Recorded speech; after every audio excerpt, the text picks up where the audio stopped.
Hola, hola a todos, muy buenas noches. Empezamos una nueva semana y pues muy agradecidos con Dios por poder tener el privilegio de de poder tener las condiciones de poder sentarnos a estudiar. Les doy la bienvenida a todos, uno por uno. El día de hoy, la clase tiene un contenido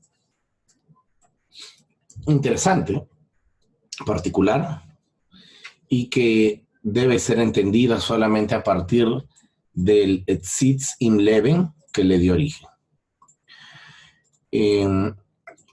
Para los que conocen, o los que no conocen, perdón, el término, la fraseología Sitz im Leben significa en alemán situación de vida. Cuando un autor de la Biblia o un autor de cualquier otro texto se sentaba a escribir, sobre todo en la antigüedad, que no era una profesión común, ni un trabajo común, se sentaba a escribir por algo. Y generalmente tenía motivaciones. Estas motivaciones podían ser religiosas, sin duda, pero también hay que entender que mucho de lo que ellos escriben está condicionado por sus miedos, temores, expectativas, esperanzas, sentimientos.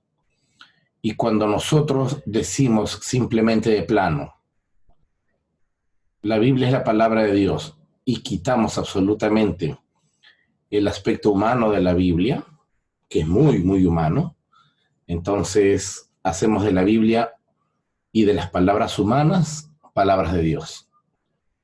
Y empezamos a generar tipos de comportamiento, o lo que se llaman en algunos sectores doctrinas, basados en opiniones. Hay un texto del Nuevo Testamento que dice, esto no lo digo de parte de Dios, lo digo yo. Eso dice Pablo en un texto. Bueno, ese no es el único texto donde habla él, solo que allí hizo la precisión. Y muchas de las cosas que a veces sistematizamos como si fueran irrevocables, en muchos casos son simplemente opiniones. Pero bueno, para no irme del tema, el Sitz im Leben es la situación vital que dio origen al texto. No es lo mismo escribir en tiempo de guerra que en tiempo de paz, en tiempo de sequía que en tiempo de abundancia. No es lo mismo, evidentemente. No es lo mismo escribir algo cuando tienes al ejército babilonio por 1 año y 9 meses fuera de tus muros y te han sitiado y no tienes para comer y tienes que comerte a tus propios hijos, como pasa en la Biblia, que se comen a sus hijos porque ya no tienen nada más que comer. Y escribir en un momento de paz cuando hay abundancia. Sin duda no es lo mismo. Así que tenemos que entender eso. El relato que vamos a analizar el día de hoy es un relato que generalmente es muy, muy poco entendido. Lo revisamos en algún momento con los que participaron en el curso de mitología hebrea, pero el día de hoy lo vamos a estudiar con más detalle. Y este tema, particularmente el que vamos a estudiar el día de hoy, es, en términos generales, no entendido. Y no es que uno, para entenderlo, tiene que ser un iluminado, un profeta, un ungido o algo por el estilo. Es simplemente tener la información histórica a la mano, nada más. Y eso es lo que vamos a intentar hacer el día de hoy. Entonces, si me permiten, empezamos con el tema del día de hoy.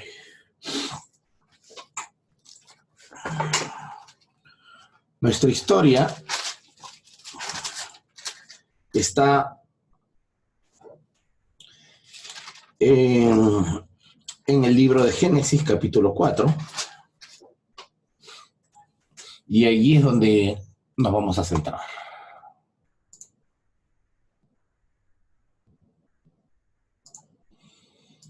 Comprenderán el día de hoy, después del análisis que vamos a hacer, lo extremadamente importante que es conocer la situación vital de un texto para poder comprenderlo.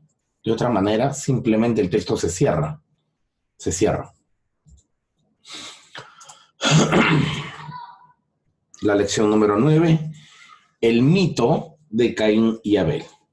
Quisiera solamente hacer un breve recordatorio, muy sucinto, en que, como definición, el mito en todas las culturas, no solo en la Biblia, es aquella narración paradigmática, no histórica, no real, pero es una historia paradigmática en donde interactúan los seres humanos con Dios o con los dioses, dependiendo de qué tipo de mitología leas, o con gigantes, o con seres que están fuera de la realidad de este mundo, como la Gorgona, como Pegasus, como Hércules, cosas así. Entonces, cuando la interacción entre el ser humano y los dioses, en términos muy amplios, se da, eso es un mito. Y eso es lo que sucede aquí. Aquí Caín interactúa directamente con Dios. Y Dios le pregunta, y Caín le contesta, y Dios lo maldice, etcétera, etcétera. Ustedes ya saben más o menos la historia. Así es que esto pertenece al círculo de la mitología. La narración sobre Caín y Abel no es históricamente real. No se puede afirmar la existencia de los protagonistas. Sin embargo, el contenido fue perfectamente pertinente para su época. El problema es que ya no es nuestra época. Nosotros vivimos en un mundo absolutamente distinto al de la Biblia. Por eso es que si no viajamos, si no hacemos el ejercicio intelectual de viajar al pasado, simplemente el texto se cierra. Leamos. Génesis capítulo 4, versículo 1 en adelante. Dice así: conoció Adán a su mujer. El verbo conocer es uno de los verbos que se utilizan eufemísticamente para mantener relaciones sexuales.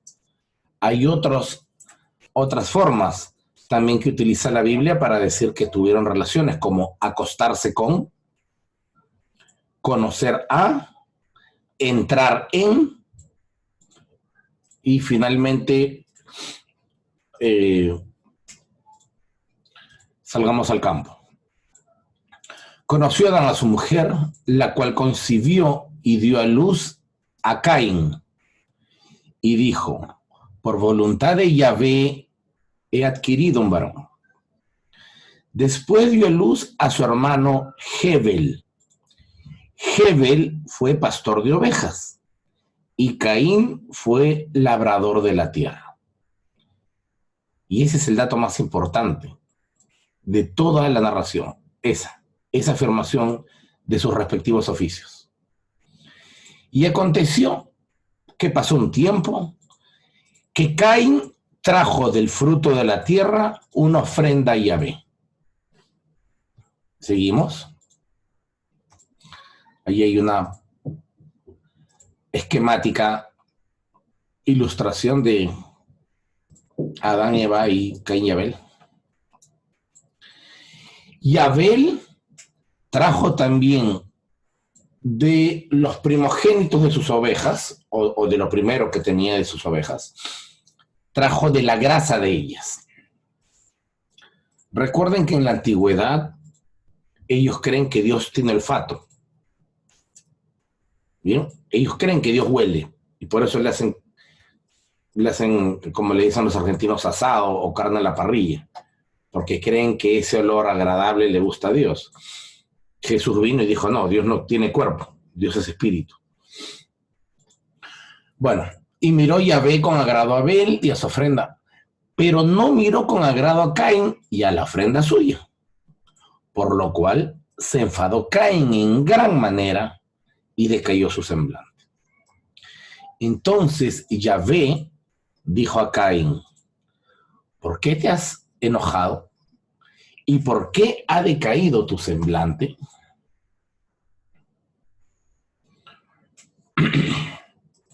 Ahora, voy a hacer una pausa en este momento.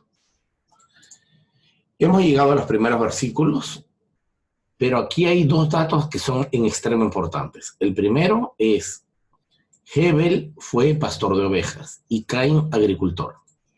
Y el segundo dato, que es fundamental aquí, es que Dios miró con agrado la ofrenda de Hebel, pero no le agradó la ofrenda de Caín. Entonces, la Biblia no te da más datos. Solo te dice que le agradó la de Abel y no la de Caín. Generalmente, cuando este tipo de historias se narran en la célula religiosa, en la escuela dominical, en la escuela sabática, desde el púlpito, generalmente el exponente o el predicador le agrega cosas que no están en el texto. Dicen, seguramente Caín era malo, o lo trajo con orgullo, lo trajo de mala gana, así que hermano, tú no traigas tu ofrenda de mala gana. Y se empieza a tejer todo una historia, pero que no está ahí. Allí no te dice por qué Dios mira con ojos de desapruebo, de desaprobación la ofrenda de Caín, no lo dice. Y si nosotros queremos hacer un estudio serio, tenemos que aceptar que el texto no dice por qué mira con desaprobación a Caín y por qué mira con aprobación a Abel. Y precisamente es porque el lector ya sabe. Cuando la Biblia no menciona algo de manera explícita, es porque los interlocutores, lectores o auditorio que va a escuchar la narración de estas historias ya sabe por qué está pasando esto. Para ellos es evidente, para nosotros no es evidente, pero para los que recibieron la Biblia, claro que era evidente. Entonces tenemos esos dos datos que les voy a pedir no saquen de la mente. Ténganlo bien claro. El primer dato es que el oficio de cada uno. Caín era agricultor y Hebel o Abel era pastor de ovejas. Bien. Ahora, por otro lado, también tenemos que a Dios no le agradó la ofrenda. Ok, vamos a continuar. ¿Puedes cerrar eso? Ok, continuamos entonces.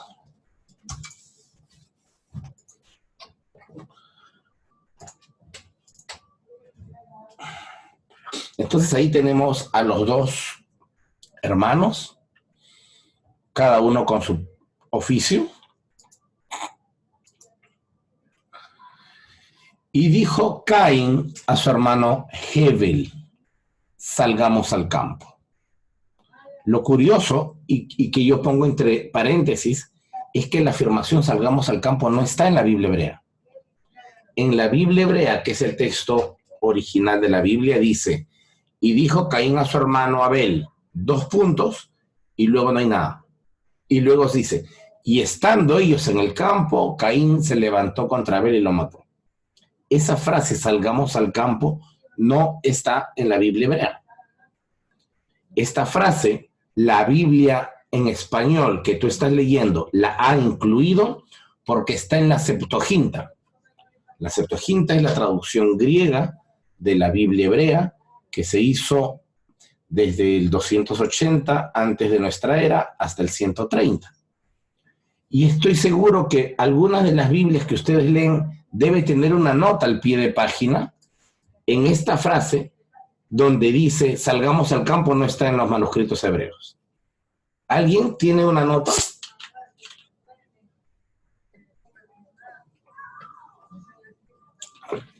¿Ninguna de las Biblias que ustedes tienen nota?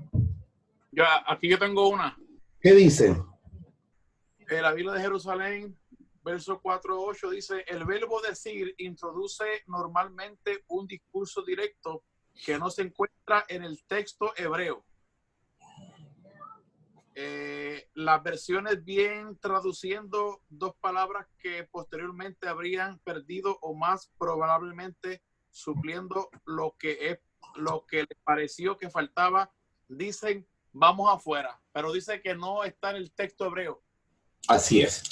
A ver, permítanme hacer una lectura precisa de este pequeño verso, ¿ya? Les voy a decir por qué lo estoy leyendo, porque es extremadamente importante esto. El texto hebreo dice así: Veja Adam yada et... Ay, me fui. 4.8 era, ¿no? Estaba en el 4.1. Dice así, a ver. Vayomer Caín, y dijo Caín, el Hebel, Ahab, y dijo Caín a Abel su hermano, y hay silencio. Y luego continúa diciendo,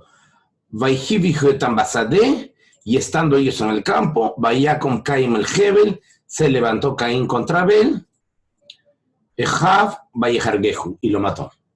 Es decir, la frase salgamos al campo no está en el texto original hebreo, no está. Es un añadido que puso bueno, no es un añadido, en realidad lo que sucede es que los editores de la Biblia hebrea sacaron esa frase porque la frase salgamos al campo es una frase que invita a tener sexo, que es equivalente en nuestros días a cuando le dicen a una mujer vayamos a un hotel. ¿Mm? Y al hombre sabe para qué le está invitando a un hotel o a un motel, ¿verdad? Ya esta frase, salgamos al campo, significaba lo mismo en la antigüedad. Por eso que los editores de la Biblia prefirieron extraer ese término o esta construcción lingüística, idiomática. Prefirieron sacarla porque es muy comprometedora. De hecho, en el Génesis Rabá, que es parte de la Mishnah y que son los comentarios de los maestros judíos de los primeros siglos de esta era, Génesis Rabá se llama, ellos comentan esta frase y dicen que la frase salgamos al campo fue retirada precisamente y que Caín mató a su hermano Abel. Esto es una eisegesis, ¿eh? Esto no es una explicación verdadera, porque quiso tener sexo con su hermano Abel y Abel no quiso.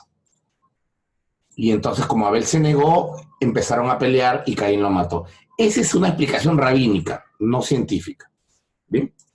Pero bueno, continuemos, no nos detengamos en eso. Habrá momento para detenernos en temas sexuales más adelante.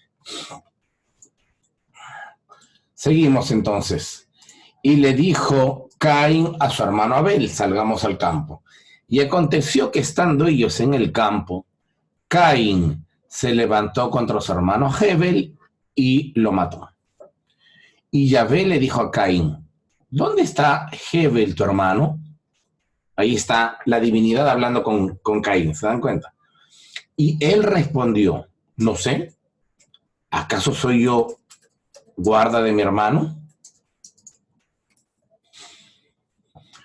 Y aquí tenemos una ilustración donde ambos dan de lo mejor que tienen, pero simplemente uno es del agrado de Dios, se lo toma. Caín se enfurece y busca matar a su hermano. Así es que estando ellos en el campo, Caín se levantó contra su hermano y le mató. Dios le pregunta, Caín, ¿dónde está tu hermano? Y entonces Dios le dijo, ¿qué has hecho? La voz de la sangre de tu hermano clama a mí desde la tierra.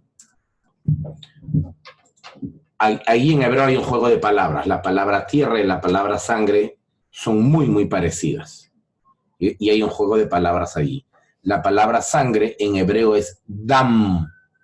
Dam, D de David, A de araña, M de mamá. Dam. Y la palabra tierra es Adamá. Entonces dice, ahora pues, maldito serás tú desde la tierra, que abrió su boca para recibir de tu hermano la sangre de tu hermano. Ahora le dice a él, cuando labres la tierra, ella no te volverá a dar su fuerza, y serás ahora errante y extranjero en la tierra como castigo. Bien, eso es el texto. Ahora vamos al análisis. ¿Qué nos enseña realmente la historia de Caín y Abel? Que uno tiene que venir, y lo digo sin ningún tinte personal, chicos y chicas.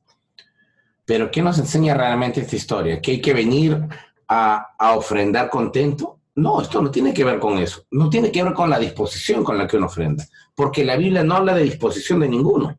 Simplemente dice que los dos trajeron lo mejor que tenían, pero a Dios no le gustó lo del agricultor. Así es que, honestamente, pues este texto no habla de la disposición que tiene aquel que quiere colaborar en una obra religiosa o en otro tipo de obra. Claro que está bien colaborar, yo no digo que no, simplemente que este texto no habla de eso. Ahora, pasemos al telón de fondo que tiene esta historia, que es el enfrentamiento entre las ciudades y el desierto. Y esa es la clave de lectura de este texto. En la Biblia hebrea, siempre la ciudad es antagónica al desierto. La ciudad es vista como el lugar donde la indiferencia, la hostilidad y el engaño conviven en el alma de sus moradores. Yo quisiera hacer un acápite particular y si, por favor,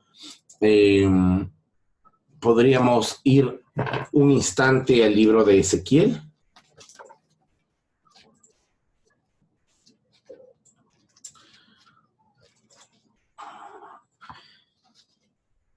Ezequiel es un profeta del exilio.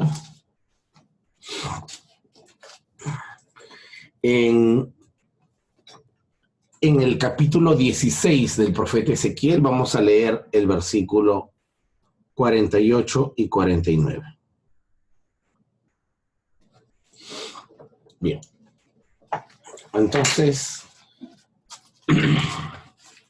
dice así: vivo yo, dice Yahvé, el Señor, que tu hermana Sodoma y sus hijas no han hecho como hiciste tú y tus hijas. Esta fue la maldad de Sodoma, tu hermana, soberbia, pan de sobra y abundancia de ocio tuvieron ella y sus hijas, y nunca fortalecieron la mano del afligido ni del necesitado. Se llenaron de soberbia e hicieron abominación delante de mí, y cuando lo vi, las quité. Este libro de Ezequiel, o este texto de Ezequiel, en primer lugar, deja claro que la exterminación de la ciudad de Sodoma y Gomorra no tiene nada que ver con el aspecto sexual, ni tiene que ver con la homosexualidad, como siempre se nos ha mostrado en las películas de Semana Santa, sino el hecho de la descripción. Está diciendo que ellos tenían dinero, tenían abundancia, pero nunca fortalecieron la mano del necesitado ni del afligido. En otras palabras, los más vulnerables de la sociedad no eran bien recibidos y nunca se preocuparon. Bueno, pues este es el gran problema entre la ciudad y el desierto. Los beduinos, que son el grupo étnico a donde pertenecen los israelitas, era gente del desierto. ¿Dónde Abraham se encuentra con Dios? En el desierto. ¿Dónde se encuentra Jacob con Dios? En el desierto. ¿Dónde se presenta Yahvé con Moisés? En el desierto. ¿Dónde le da las tablas de la ley? En el desierto. Entonces, ¿dónde se va el profeta Elías a esconderse? Y Dios lo cuida y lo alimenta en el desierto. ¿Dónde se va Juan el Bautista a vivir? Al desierto. ¿Dónde se fue Jesús a meditar? Al desierto. Porque el desierto es el lugar en la Biblia donde vive Dios. Dios se manifiesta, al menos en el mundo de la Biblia, Dios se manifiesta en el desierto. Y en el desierto no hay agricultura. En el desierto se crían animales menores. En el desierto se crían solamente cabras y ovejas, particularmente cabras, más que ovejas incluso. Entonces, ellos se reconocen siempre como pastores. Hay muchísimos textos donde ellos hablan de que se reconocen como pastores. Y es un oficio noble, por eso es que lo ponen a David como un pastor de ovejas. Porque es el oficio noble por excelencia para ellos. Ahora, eso es porque ellos viven en el desierto. Ellos son gente del desierto. No obstante, ellos tienen una rivalidad con la gente de la ciudad. La gente que se ha asentado en el periodo del bronce, más o menos en el año 2000, 2500 antes de nuestra era, y en plena revolución agrícola, se asientan en una ciudad.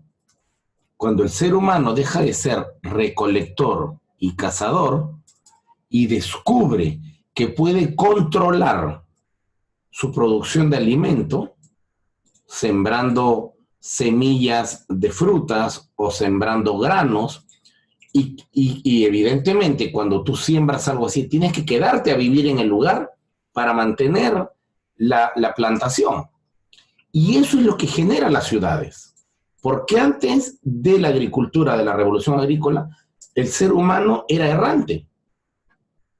A partir de que el ser humano descubre cómo controlar a su favor la agricultura, que esto pasa más o menos entre el año 5000, 6000 antes de nuestra era, a partir de ahí se asienta y se crean las primeras ciudades, como Sumer, por ejemplo, en Mesopotamia. Y luego vendrían las demás. Ahora, el gran conflicto que siempre existió es el de la ciudad, el agricultor, porque el agricultor tiene que vivir en un lugar fijo, y este de la ciudad, al vivir ya en comunidad, generan otros oficios, pero también empiezan a generar trampas. Empiezan a generar balanzas o pesas falsas, con pesos diferentes, trampas, y finalmente, como su forma de vida es fundamentalmente monetaria, cosa que no pasa con el beduino. El beduino hace intercambio, el beduino hace trueque, no usa dinero. El de la ciudad sí usa dinero. Entonces, como su economía de las personas de la ciudad está ya monetizada en una unidad de cambio, ellos buscan hacer trampa. Por eso es que el de la ciudad siempre busca hacer trampa. En la Biblia la ciudad es mala. En la Biblia siempre todas las ciudades son malas. Todas las ciudades son malas.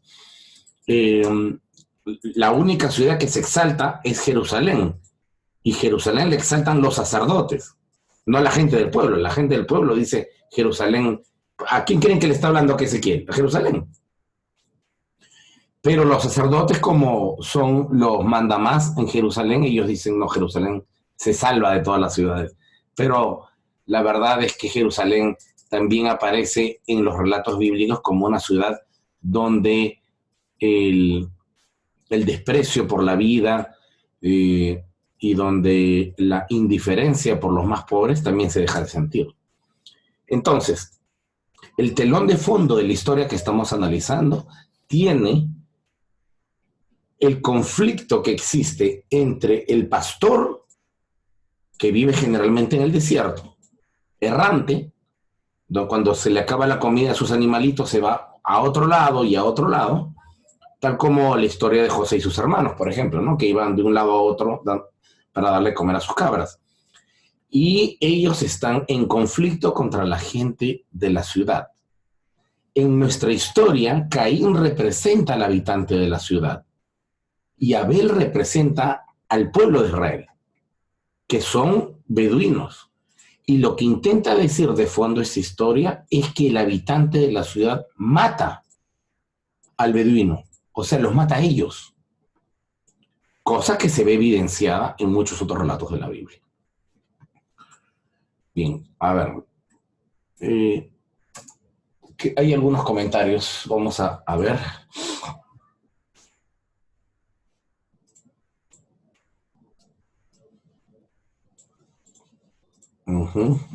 Ok. Moisés, será adelante. Sí, profesor. Bueno, justo había leído la parte de Ezequiel. Creo que a muchos de nosotros nos queda claro que los pecados de, en este caso, Sodoma y Gomorra fueron los de hospitalidad.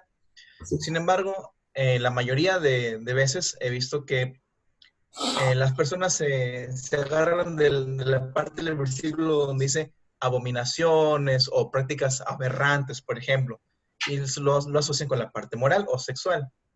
Y yo no creo que digamos que en este caso la palabra Eva, no sé si está bien la pronunciación, quiere decir eso, o no sé si nos puede aclarar quizá un poquito nada más. Bueno, sí, tu duda es legítima.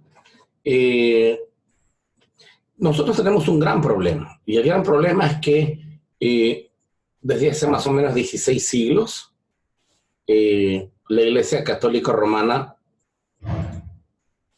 puso al sexo como algo malo, condicionó el sexo como algo malo. Las iglesias evangélicas y protestantes en general son hijas uterinas y umbilicales de la Iglesia Católica Romana, y heredó esa visión negativa. Y entonces, muchas veces sin darnos cuenta, muchas veces producto de la televisión, la gente asocia a Sodoma y a Gomorra con temas de homosexualismo. Y la pura verdad es que la Biblia no habla nada de eso. Mantiene silencio, y mantiene silencio por más de una cosa que, bueno, no es tema de esta sesión. Pero lo que sucede es que nosotros aplicamos a un libro de hace 3000 años, le aplicamos nuestros estándares sexuales actuales. Y esa es pues, eso es algo absolutamente inadecuado. Aplicar nuestros estándares sexuales hoy en día a la Biblia hebrea es inadecuado. Solamente diré, para no alejarnos demasiado, que en efecto la palabra toevá, que es la que aparece traducida como abominación en el texto de Ezequiel, no habla de pecados sexuales, habla de ofrecer a sus hijos al fuego. Esa es la palabra técnica que se utiliza para el sacrificio humano. Y eso es lo que condena Ezequiel, y eso es lo que condena Jeremías, y eso es lo que condena Isaías. Ustedes pasan a sus hijos por el fuego y los queman con Moloc, y etcétera, etcétera. Y por eso es que ahora estamos aquí en el destierro, decir, ¿no? Y eso es el tema, ¿no? Ellos no se preocupan, ellos no tienen tanta fijación en el sexo como nosotros. Ellos viven su sexualidad mucho más libre de tabúes que lo que nosotros hoy, 3000 años después, vivimos. Así es. Gracias por la pregunta, Moisés. Profesor. Sí, adelante, Antón. Sí, la importancia del escritor es relatar de que Caín los malos eran los agricultores o los de la ciudad. ¿Cuál sería la importancia para el escritor decir que Jehová le dijo a Adán que iba a trabajar de la tierra? O iba a trabajar la tierra, solamente. Bien. Tenemos que entender, apreciado Antón y todos los participantes, que estos mitos no son creados o tejidos de manera lineal. Es decir, cuando cuando se habla de Adán y Eva, ese es un mito. Y aparte está otro mito diferente, que es el de Caín y Abel, que luego finalmente son unidos. Pero como entenderás, igual, el trabajo que le dice a Adán que va a vivir de la tierra es una maldición, no es una bendición. A él lo maldice y le dice, ahora, como parte de tu castigo, ¿no? Por haber desobedecido, tendrás que vivir de la tierra. No, no es una bendición. Y no es una bendición, voy a explicar por qué. Israel está, la zona que hoy conocemos como Israel, está dividida en dos partes, ¿no? Lo que conocemos como Reino del Norte, que en realidad nunca fue el Reino del Norte, fue simplemente Israel, y la parte baja, que es el sur, donde está Jerusalén, etc. Bien, pues, Jerusalén no tiene lugares de siembra. Es desierto. Jerusalén y el sur de Judá ni siquiera tiene ríos, ni uno chiquito. El sostenimiento de agua que tiene el sur, la única gran masa de agua que tiene es el Mar Muerto, que es salado y no se puede beber ni usar para nada. Y las otras fuentes de agua son unos cuantos manantiales. Jerusalén es mantenida por el manantial de Gijón. Y luego hay unos 2 o 3 manantiales más. Es todo lo que tiene. Todo. Sin embargo, el norte, por eso es que los del sur no son agricultores. Y la Biblia tiene su redacción final en el sur.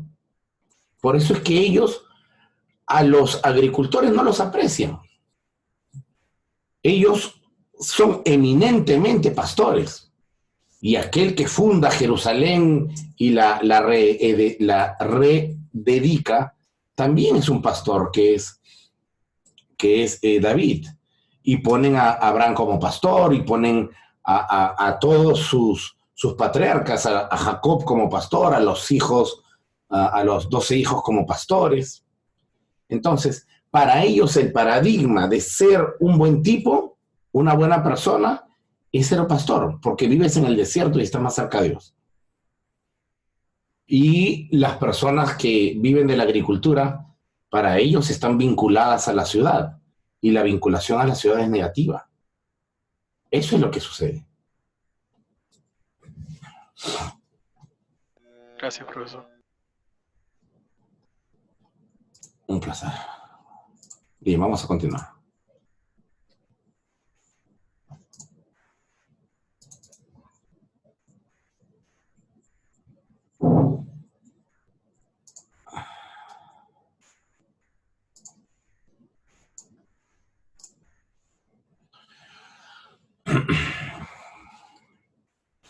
Ahora pues, dame esta región montañosa de la cual Yahvé habló aquel día, porque tú oíste aquel día que en las ciudades viven los cananeos.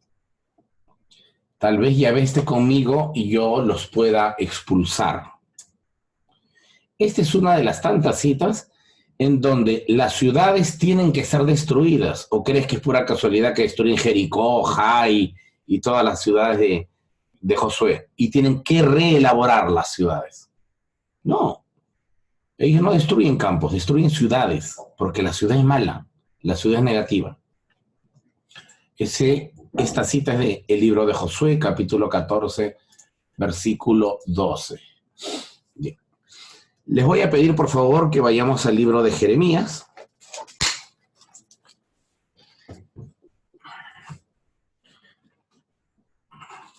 Y le pediré ayuda a alguien, porque ya estoy un poco con la garganta irritada, por favor. ¿Alguien desea ayudarnos con la lectura? Jeremías capítulo 35. Vamos a leer del versículo 1 al versículo 7.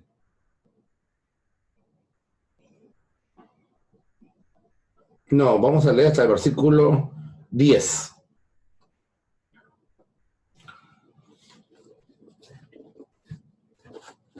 ¿Alguien desea participar con la lectura, por favor? ¿Puedo, profesor? Ok. Por supuesto. Ya. Muy amable, gracias. Ya. 5 Jeremías del 1 al 10. Presten mucha atención, por favor, porque este texto también es la clave de lectura del mito de Caín y Abel. Adelante, Moisés. 35:1-10, ¿verdad? Así es, del 1 al 10. Bien. La palabra del Señor vino a mí, Jeremías, en los días de Joacim, hijo de Josías, rey de Judá. Ve a la familia de los recabitas e invítalos para que vengan a una de las salas de la casa del Señor y ofréceles vino. Entonces fui a buscar a Hazanías, hijo de mi tocayo Jeremías y nieto de Jabasinías, y a sus hermanos y a todos sus hijos, y a toda la familia de los recabitas.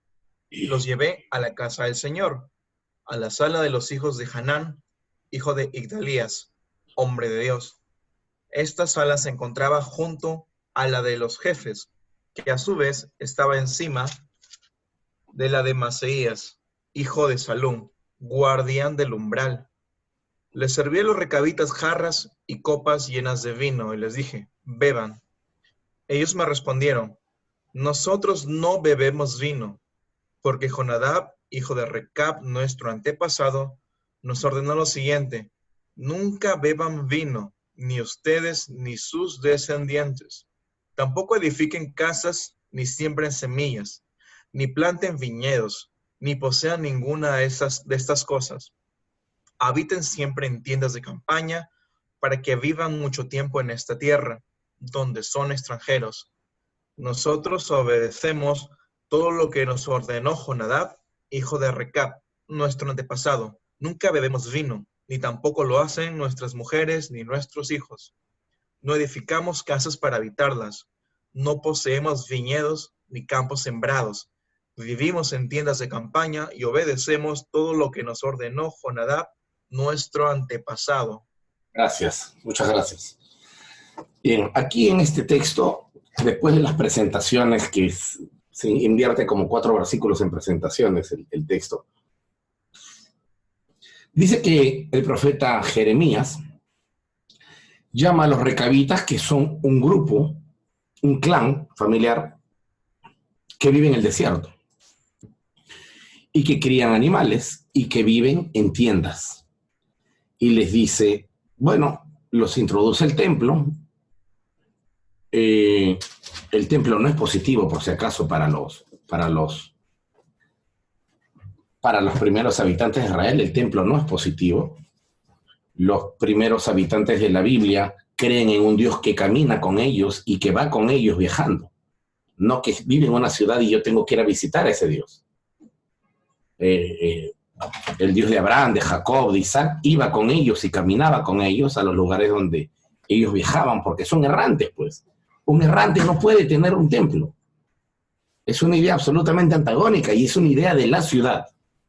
Entonces, Jeremías lleva a esta gente a la ciudad y los introduce en el templo de Jerusalén. Y les dice, tomen vino. Y les dice, tomen vino no porque quieren emborracharlos. Les dice, tomen vino porque ellos consideran que el vino es un producto divino, ¿no? Un don de Dios. Ellos le responden, no bebemos vino, porque nuestro padre nos dijo, ya hace mucho tiempo, que no bebamos vino, ni que plantemos viñas, ni que plantemos ningún tipo de cosas. ¿Por qué? Porque eso los va a obligar a vivir en una ciudad. Y vivir en una ciudad es nocivo, es dañino, es perjudicial. Entonces le dice, ustedes no siembren ni planta, ni cementera, ni viñedo, ni nada. Y entonces él reafirma esto diciendo, nosotros no plantamos ni cosechamos nada. Vivimos en el desierto en tiendas. Y esa es nuestra diferencia, dice.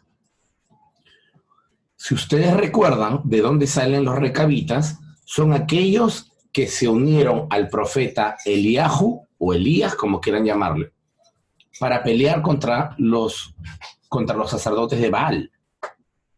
Él es el que funda esta esta casta, o esta, no, casta no, este clan. Entonces, precisamente por la fidelidad del papá, que es Recab, hijo de Jonadab, que era muy fiel a Yahvé, el papá se da cuenta que en la ciudad se adora a Baal. ¿Por qué se adora a Baal en la ciudad y no en el campo y no en el desierto? Porque Baal es el dios de la fertilidad de las tierras. Es el dios de la lluvia y por tanto las plantaciones, siembras y cosechas dependen de Baal.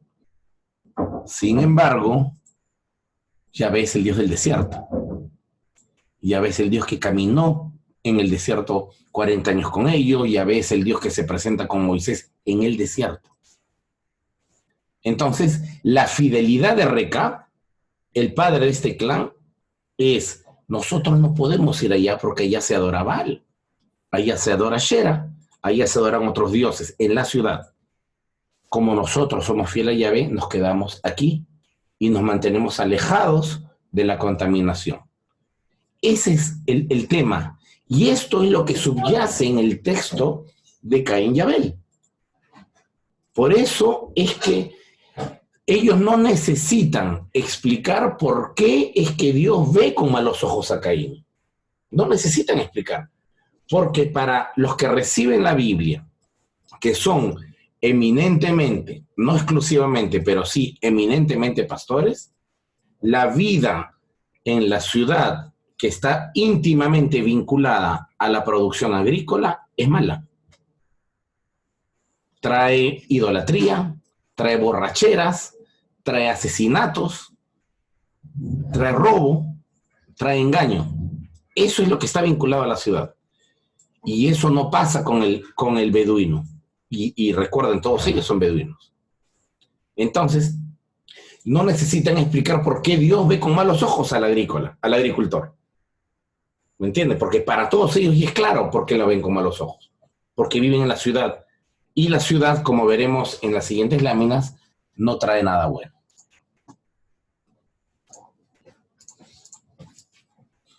Los recabitas eran un clan nómada fundado en tiempos del rey Jehú por Jonadab, hijo de Recab, cuya historia se cuenta en el libro de Jeremías. Según la narración bíblica, los miembros de este clan se enfrentaron a los adoradores de Baal en la época del profeta Elías. Se caracterizaban por oponerse al sedentarismo de los agricultores, porque asociaban el agro y la ciudad, sobre todo la ciudad, con la corrupción y la maldad. Ya leímos este texto. Y nuevamente, no sé si lo he dado en esta clase, pero me parece absolutamente imprescindible mencionarlo. En el libro de Isaías 43, nosotros tenemos esta lectura. Es una lectura generalmente que se da en el cristianismo, una lectura un poco desafortunada, y dice así: voz del que clama en el desierto, : preparen el camino de Yahvé, enderecen calzada en la soledad a nuestro Dios.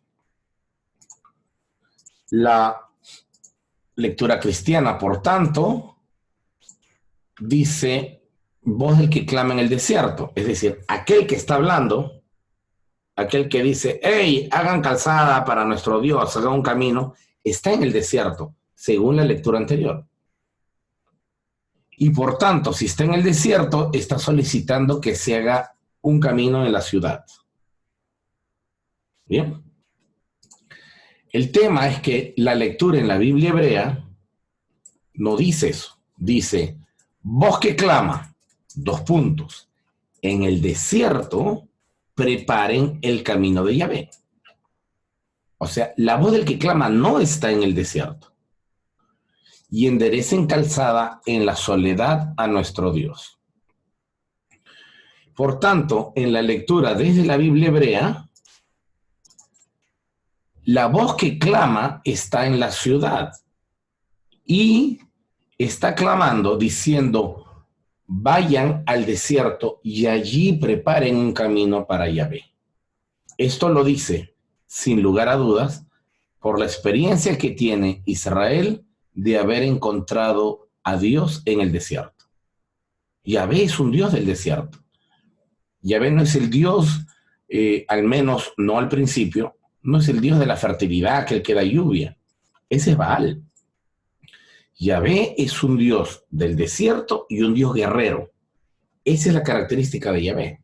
Yahvé es varón de guerra, Yahvé es hombre de guerra, Yahvé extiende su brazo fuerte. Esa es la descripción de Yahvé en la Biblia. Yahvé es el comandante de las tropas de Israel, como le dijo David. Yahvé se le narra en el desierto yendo adelante como si fuera un general, llevándose a Israel en el desierto de los 40 años. Aunque esto no haya pasado, la descripción y la comprensión de Yahvé es la de un general o un líder militar y la de el Dios del desierto. Entonces, para la Biblia hebrea, el vivir en la ciudad significaba estar en un lugar contaminado. Y por eso es que el profeta Isaías dice, vayan al desierto, es decir, de donde vinimos, donde criábamos nuestras cabras, nuestras ovejas. Regresemos allí donde conocimos a Yahvé. Eso es lo que está diciendo Isaías. Lamentablemente, la lectura, pues no muy afortunada, a veces invierte los papeles. Esto es lo que dice en el texto hebreo. Kol Koré, una voz que clama. Para los que saben un poco de hebreo, precisamente estos dos puntos que se llaman Zakef equivalen a 2 puntos también en español. Por eso dice Kol Koré, es decir, voz que clama, 2 puntos, Bamidbar Panuderech, en el desierto haga un camino, a Yahvé. Yashruba Arabá Mesilal Elohim. Y enderecen en el Arabá, que es el desierto también, una calzada para nuestro Dios. Entonces, nuevamente aquí comprenderemos por qué Elías, Juan el Bautista, Jesús, Abraham, Moisés, Jacob, entre otros personajes bíblicos, todos están vinculados al desierto, no a la ciudad, no a la ciudad.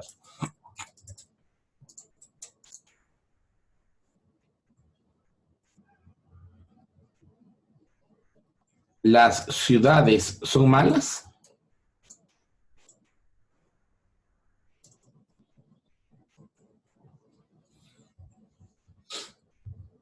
Primer ejemplo, Sodoma y Gomorra.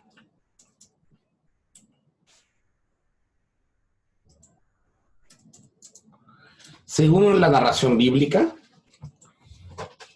Abraham tenía ovejas y ganado, y Lot también tenía ovejas y ganado. Entonces, en algún momento, los pastores de ambos se pelean por el agua. Y Abraham le dice, bueno, tenemos que separarnos porque ya tenemos mucho ganado tú y yo también. Y entonces tú dime, si tú te vas a la derecha, yo me voy a la izquierda o viceversa. Pero ya no podemos estar juntos. ¿Qué elige Lot? Irse a la ciudad. ¿Qué elige Abraham? Mantenerse en su tienda, mantenerse en el desierto. ¿Y cuál fue el castigo de Lot por irse a la ciudad? Ya saben todo lo que pasó. No solamente la ciudad fue destruida por maldad e indiferencia, sino que él pierde a su esposa, convertida supuestamente en el mito en una estatua de sal, y además acaba teniendo sexo con sus hijas. Es decir, una relación impropia. Y entonces la Biblia deja a Lot como aquel que tomó la mala decisión. Es una mala decisión irse a la ciudad. En la ciudad quisieron matar a 2 hombres de Dios que fueron a la casa de él pidiendo asilo, cobija, y la gente los quiere matar porque la ciudad no es buena. Entonces él mismo tiene que salir de la ciudad porque toda la ciudad va a ser destruida. Pero él ya está contaminado con la ciudad. Y por eso es que le pasa todo lo que le pasa. Y desaparece de la historia. No merece estar más en la historia. Tomó una mala decisión. Se fue a la ciudad. Pero Abraham no. Abraham permaneció. Y Abraham vivió 175 años, si no me falla la memoria, para poder ver a sus hijos y a sus nietos, ¿no? Vamos a poner otro ejemplo. Nínive.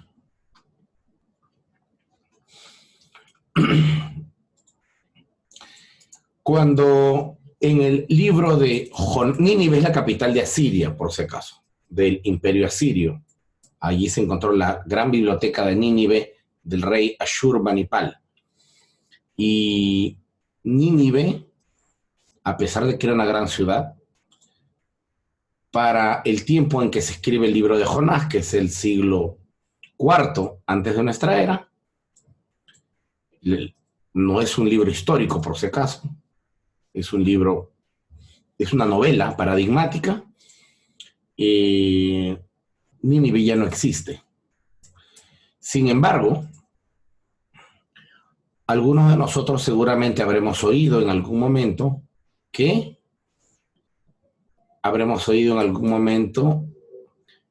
este es un relato misionero. Seguramente algunos de nosotros hemos oído esto. Mira cómo Jonás se fue a predicar. Bueno, el relato no tiene nada de misionero. El relato lo que pretende decir, mis queridos hermanos y amigos, es que Dios, recuerden algo, Asiria es el ejército más despiadado del mundo antiguo. Es una máquina de demoler y de destrucción. El ejército más bestial del mundo antiguo, más que los persas, más que los babilonios, más que los griegos, más que los sumerios, más que los acadios, peor que los romanos, eran los asirios. Los asirios, cuando habían vencido una ciudad, tomaban a los líderes y los empalaban. ¿Qué cosas se empalaban? Tomaban un palo largo que terminaba en punta, lo atravesaban generalmente por el ano y sacaban, después de haber destruido todo el tracto intestinal, sacaban el palo por la boca y luego hacían un bosque de las personas muertas empaladas. Otra práctica que tenían era cortar las cabezas y colgarlas. Y una de las más brutales que tenían era despellejar a la gente estando viva. Era el ejército más brutal de la época. Ahora, el relato de Jonás no habla de ir a predicar a una ciudad cualquiera, si no lo hubiera mandado a Egipto. Lo está mandando a Siria porque el texto intenta decir que Dios no ama solo cualquier ciudad. Ama incluso a los hombres más despiadados del mundo, a los hombres más criminales, más salvajes, incluso a ellos también los ama Yahvé, que es un texto posexílico, evidentemente, porque aquí Yahvé tiene una apertura que pasa las fronteras de Israel. Ahora, a pesar de que era la capital de uno de los imperios más grandes que han existido, la Asiria también se describe como un lugar de maldad. Claro, en el relato de Jonás se arrepiente la ciudad, pero igual se dice que tiene que ir allí porque la maldad de la ciudad ha subido hasta Yahvé. Y eso es lo que tenemos que entender. Pero nunca existe un relato, no hay un relato jamás en la Biblia en donde la maldad del desierto o la maldad del campo o la maldad de los pastores haya subido hasta Dios. La maldad de la gente sube hasta Dios cuando esta maldad se produce en la ciudad, en los diversos episodios de la Biblia. Y una última ciudad que quizá podríamos mencionar, penúltima penúltima, es la ciudad de Babilonia.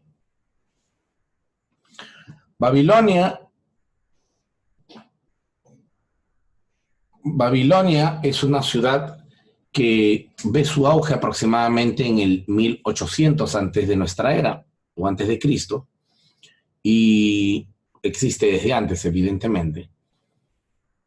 Luego tiene una época de decadencia y luego resurge como el imperio neobabilónico, que es el de Nabucodonosor. No hay que confundir Babilonia con Neobabilonia. Bien.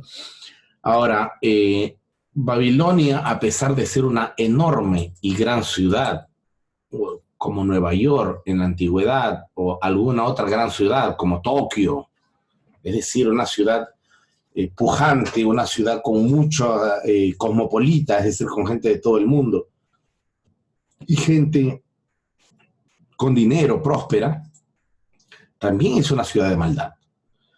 Por eso es que en la Biblia, Babilonia se presenta como aquella que destroza e incendia la ciudad santa, y además de ello, la que mantiene cautivos al pueblo de Dios, para finalmente ser citada en el libro de Apocalipsis como la gran ramera, la madre de todos los males. Nuevamente insisto, esto tiene que ver con su calidad de ciudad. Y en la vida real, la verdad que también es así.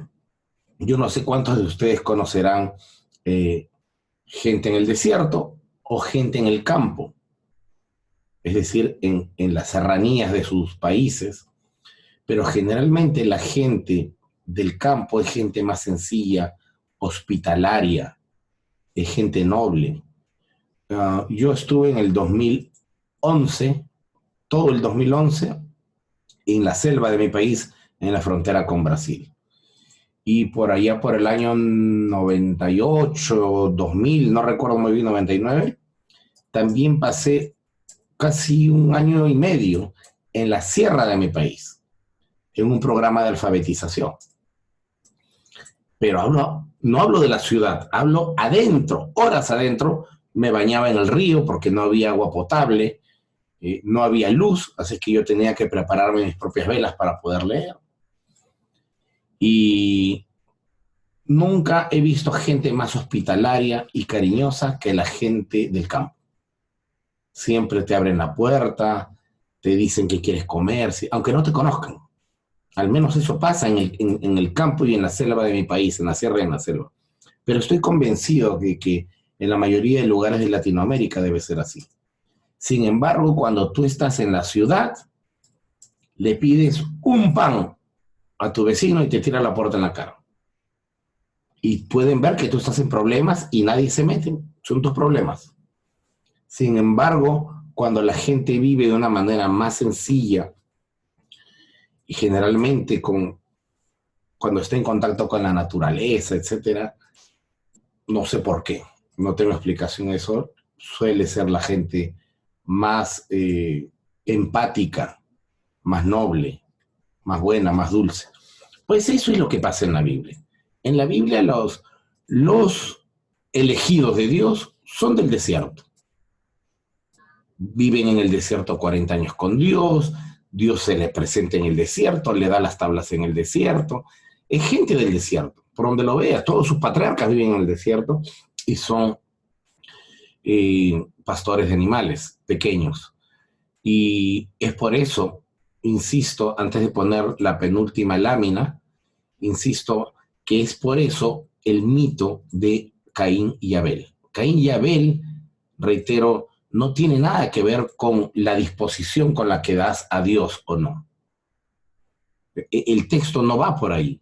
El texto tiene que ver sobre todo con el conflicto que hay entre las personas de la ciudad que generalmente han adquirido malos hábitos y han adquirido a veces también indiferencia por el más vulnerable, y esto está en contraposición con aquel que vive en el desierto, aquel que es tan hospitalario como Abraham. Mira, a Abraham se le muestra hospitalario.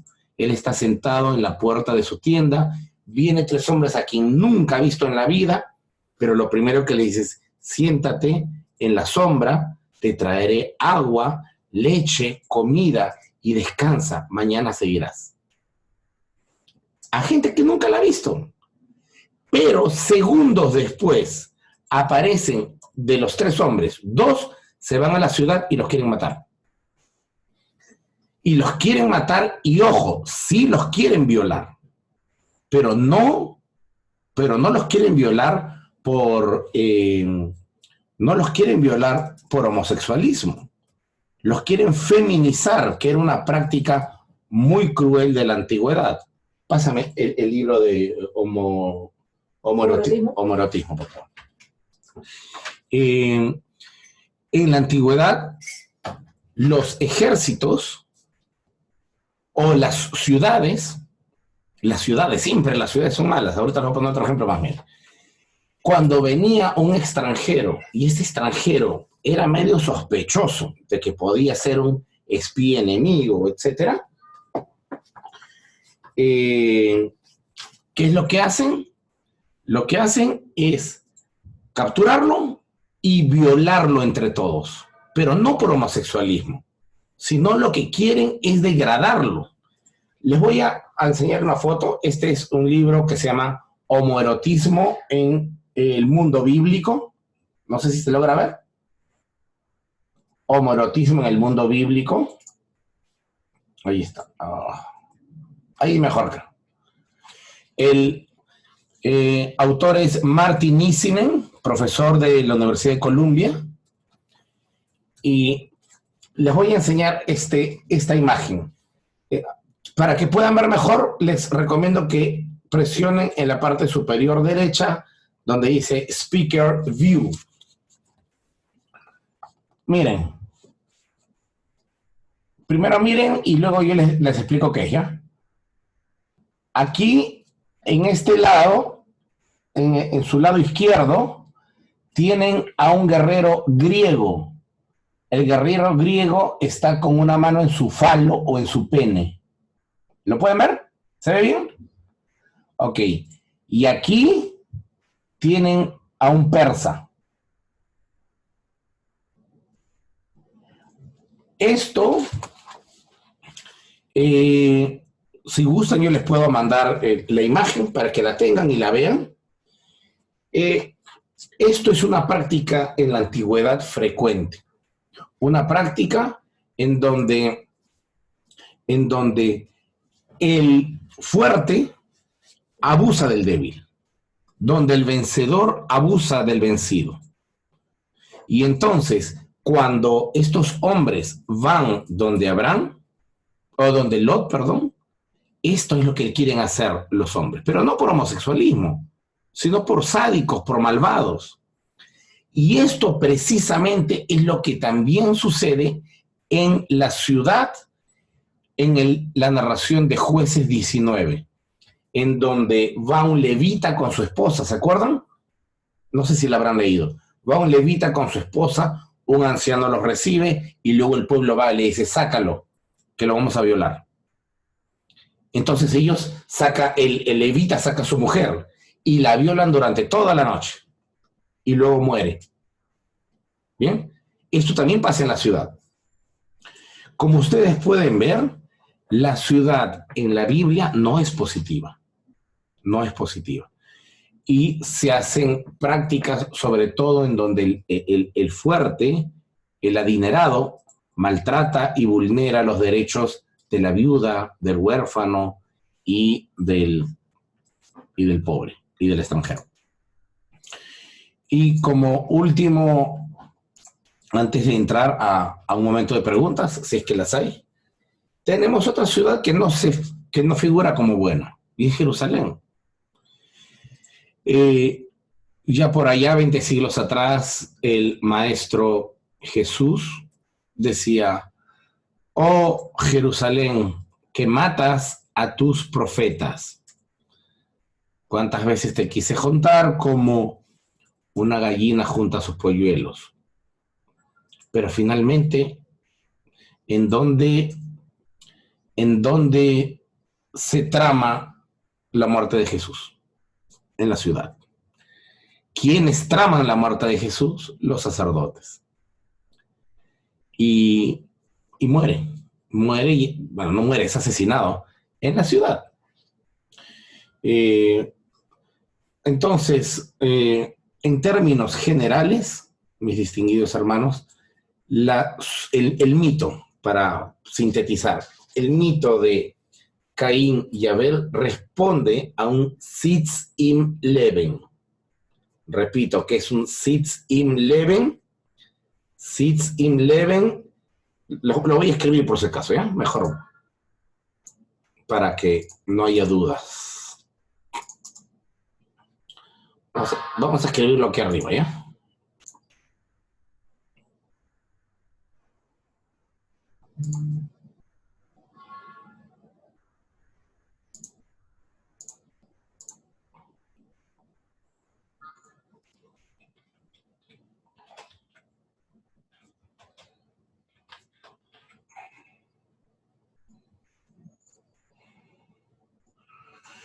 El Sitz im Leben es la situación de vida o situación vital que le da origen a un texto. Todos los textos, no solamente de la Biblia, sino también los textos literarios en general, tienen un Sitz im Leben o una situación en la vida que origina este texto. Y eso depende de qué es lo que esté atravesando el autor.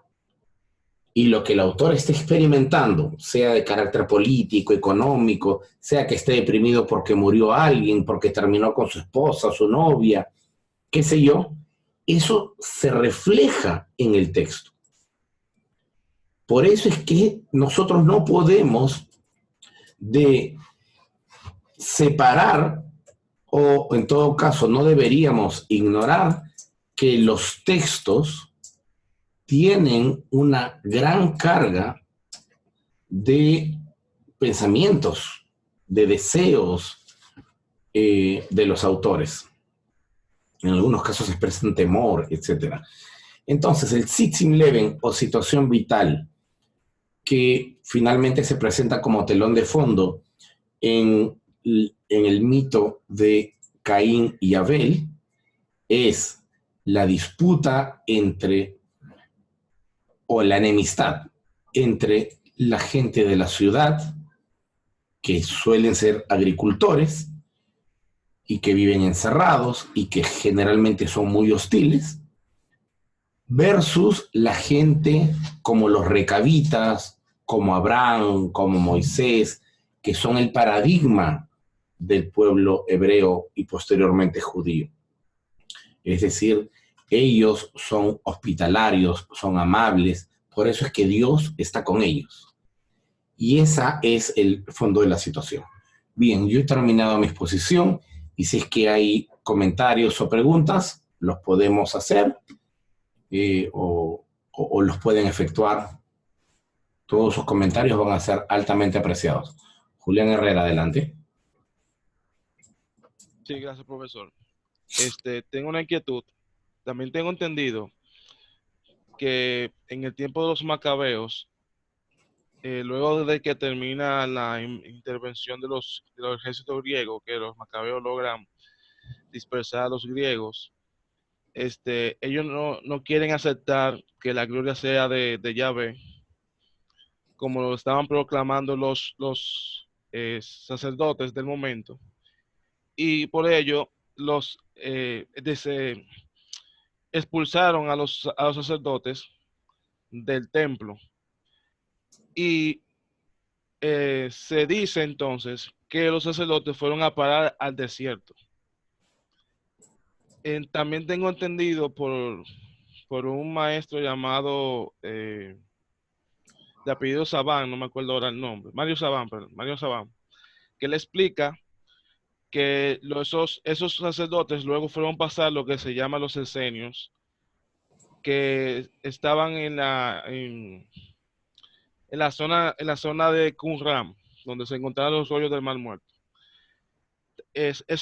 Quiero saber si es verídico, cierto, esa historia o relato. Y también ¿qué tan cierto es de que Juan Bautista pudiera ser o pudo ser parte de ese grupo llamado los Esenios? Bien, Julián, gracias.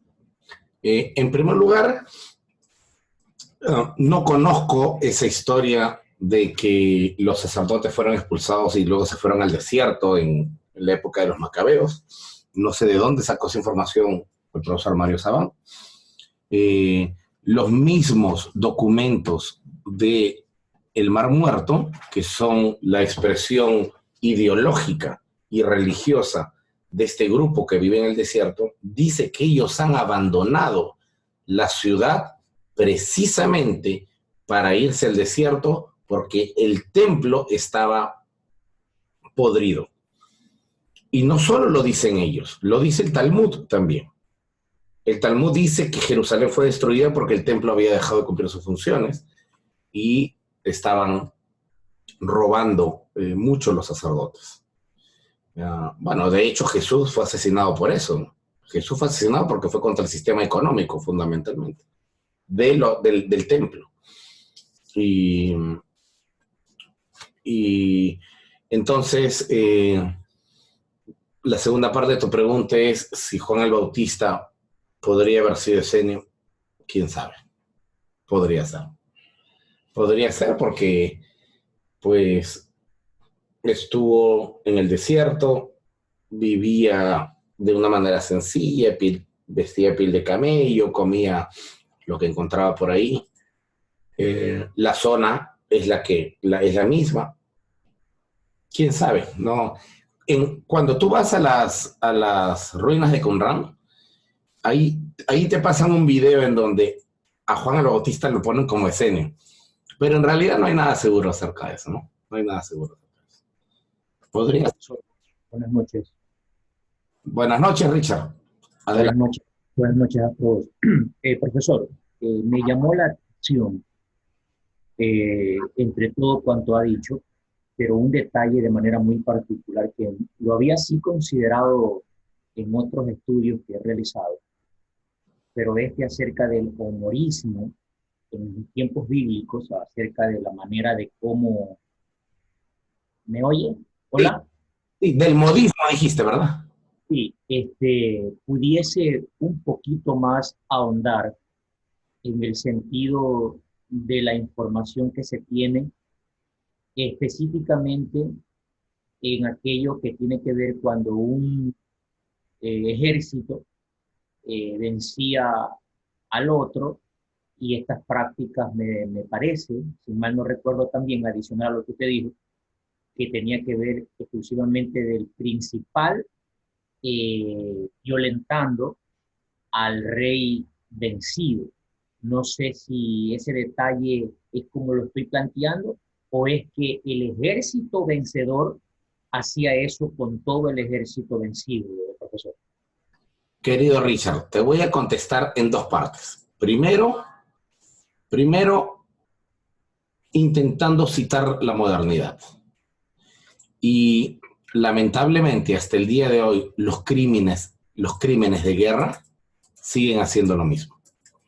Hoy en día, hoy 2018-20, cuando el ejército de Estados Unidos estaba en Afganistán, cuando estuvieron en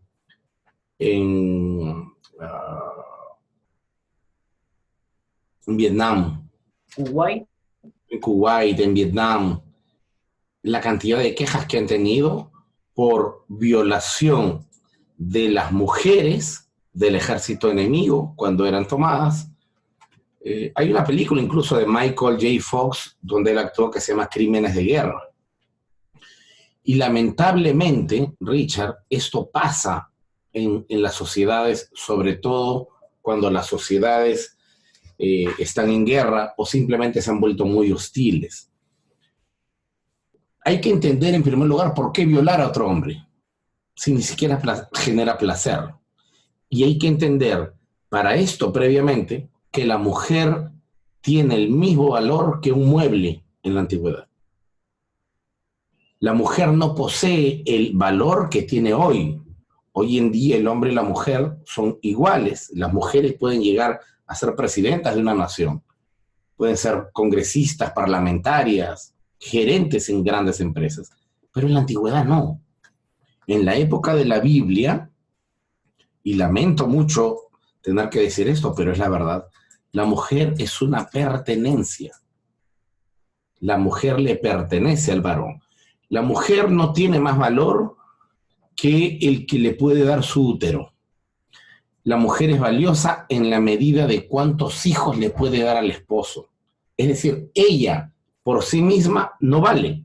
Vale en cuanto puede ser fértil para darle hijos al esposo. Por eso es que era una catástrofe cuando la mujer no podía tener hijos. Y lloraban y se desesperaban en la Biblia.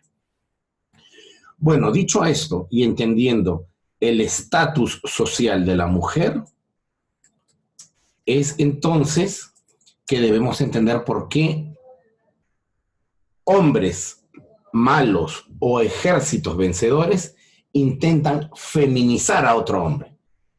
Es decir, quieren rebajarlo al estatus de una mujer, que no sirve más que para tener sexo. Yo lamento mucho tener que expresar esto, pero pues lo bueno es que esas épocas ya pasaron. Recuerden que hay mandamientos en la Biblia, incluso donde dice el padre no debe hacer prostituir a su hija. El padre, porque el padre puede hacer prostituir a su hija. En la Biblia no se dan los mandamientos de manera etérea o filosófica. Los mandamientos, que son leyes, se dan porque ya se están infringiendo ciertas normas. Y lo que hace esta regla es intentar mejorar el sistema social. Eso es un mandamiento. Un mandamiento es lo que hoy en día para nosotros es una ley.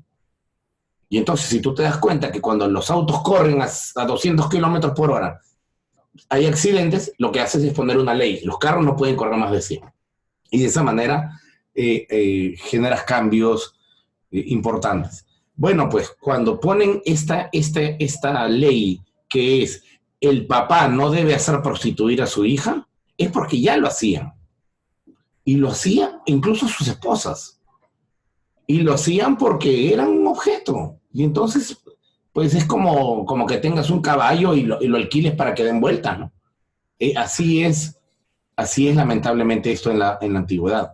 Profesor, perdóneme, le interrumpo. Perdóneme. El libro que presentó, ¿es posible conseguirlo o en español? Porque me parece que está en inglés. ¿Será posible obtenerlo en español? No conozco, no sé. No sé. Pero es un buen libro. Yo se lo recomiendo mucho. Los que quieren, sobre todo los que quieren profundizar en el conocimiento del sexo en la Biblia. Porque en el sexo en la Biblia no es nada de lo que nosotros hemos escuchado. Hay muchas cosas que no son como nosotros creemos hoy en el año 2000. Así es. Gracias, Richard, por tus comentarios y preguntas. Javier Ramírez dice, entonces es por eso que Caín se le adjudica que es el que construye la primera ciudad y en esa ciudad hay algunos excesos. Sí, todo parece indicar que sí, que está vinculado el trabajo del agricultor Caín con la fundación de la ciudad. Robert dice, ya estoy queriendo irme a vivir al desierto. Ajá. Bien. Yo voy a pasarles el nombre del libro. No sé, ¿lo tenemos en PDF ese libro? ¿Cuál? El de homorotismo. Creo que sí, ¿no? No sé. Voy a ver si lo tengo en PDF y se los envío. Que juraría que sí lo tengo para que no gasten dinero trayéndolo.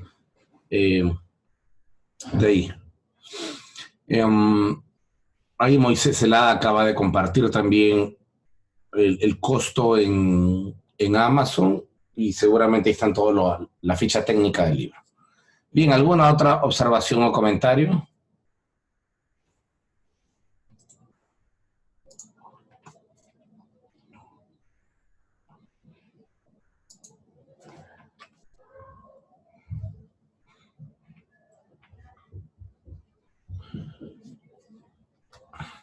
Bien, espero que no haya comentarios porque se ha entendido bien todo y no porque más bien no se haya entendido. Ok. Bien, mis queridos hermanos y hermanas, amigos y amigas, entonces dejamos la lección del día de hoy hasta ahí. Espero que lo compartido ahora haya servido para poder seguir construyendo una mejor comprensión del texto bíblico basado en los marcos históricos, lingüísticos y culturales del pueblo que escribió la Biblia. Bien, los aprecio mucho a cada uno de ustedes y nos vemos en un par de días. Shalom. Gracias, profe. Bendiciones. Saludos. Shalom, profesor. Shalom. Hasta luego, profesor. Cuídense. Shalom, shalom. Shalom, profesor.